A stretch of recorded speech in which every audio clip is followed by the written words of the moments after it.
miniatur sekaligus cerminan dan tatanan dalam sebuah masyarakat. Apabila keluarga baik, maka akan baik pula bangsa dan negara tersebut.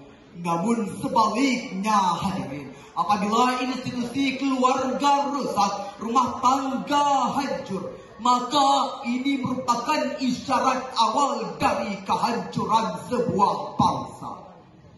Demikian ungkapan Syekh Aidil Fatih Abdullah dalam karyanya Buyutuna Kama Yajibu Antakuna.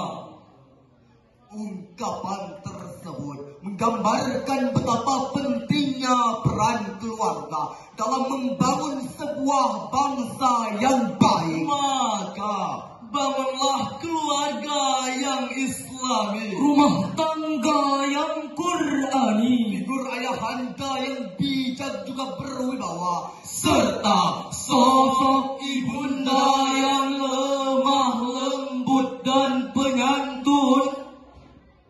Namun, seiring perkembangan zaman, keluarga tidak lagi dibangun atas dasar cinta dan iman, namun dibangun atas dasar nafsu dan kepalsuan. Keluarga